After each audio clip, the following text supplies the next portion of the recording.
Sa mga hindi po nakapagparehistro ng kalang mga sasakyan ngayon at hindi po nakapag-renew ng kanilang driver's license. So paalala ko sa inyo, wala na pong pasok ang LTO. Nag-post na rin po ako niyan kung kailan ang huling araw ng LTO ngayon 2025. At next year na po sila ulit babalik, magkakaroon ng transaction para po tayo magparehistro ng sasakyan at kung ano po yung gusto natin gawin sa LTO. Kaya pinapaalala ko po sa inyo, yung mga hindi po nakapagparehistro ng kanilang sasakyan, mas maganda, wag na po muna natin gamitin yan kung expired yung ating lisensya at expired yung ating motor o yung rehistro ng ating motor. Kasi po kapag nahuli tayo, lagi ko sinasabi yan, na 12,000 po ang magiging penalty niyan kapag po tayo ay nahuli. 10,000 po sa unregistered, 2,000 naman po para sa reckless driving.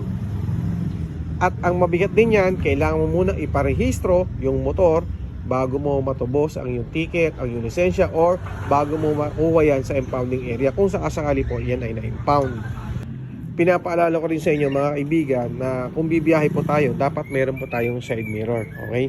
So kasi napaka-importante po na meron tayong side mirror, meron tayong headlight, kompleto po yung ating sa motor natin. At bilang isang rider, alam ko at alam naman ninyo yung mga bawal at hindi bawal sa ating motor. Pero minsan may nakakalimot nito. Kung ang lisensya mo ay nadodon ka lang sa matic, dapat matic lang yung gagamitin mo. Huwag po tayong gagamit ng manual. Kapag gumamit po tayo ng manual na katulad dito, itong motor na to, tapos ang ating restriction code ay nasa matic, maaari po tayo magkaroon ng violation dyan. Meron na rin akong video na ginawa dito. So pwede ka magmulta ng 30,000 pesos at pasususpindi ka pa ng 1 year kapag mali yung code na ginamit mo. Vice versa din naman po. Kung halimbawa naman, motor yung nakalagay doon sa lisensya mo, gumagamit ka ng 4 wheels, bawal din po yun. O kaya 4 wheels naman, na gumagamit ka naman ng motor na mali naman yung code din. So, ganun po mga kaibigan natin. So, dapat tama po yung code na ginagamit natin. Tandaan nyo, mga kaibigan, na hindi ko mo holiday, wala pong checkpoint, walang LTO, walang SPG.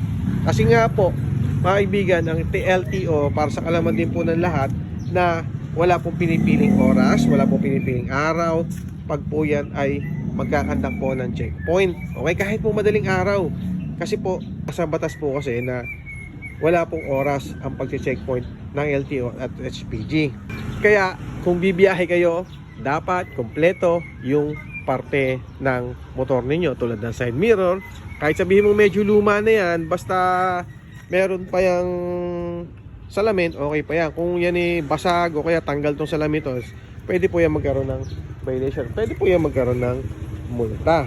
And then syempre, dapat meron tayong headlight, yung ating mini driving light, dapat po tama din yung kanyang sukat, yung ilaw, kung tamang ganong karami, at dapat yung mga muffler natin. Siguraduhin natin na pasok sa decibel yung ating mga muffler. Okay? So yan lang mga kaibigan.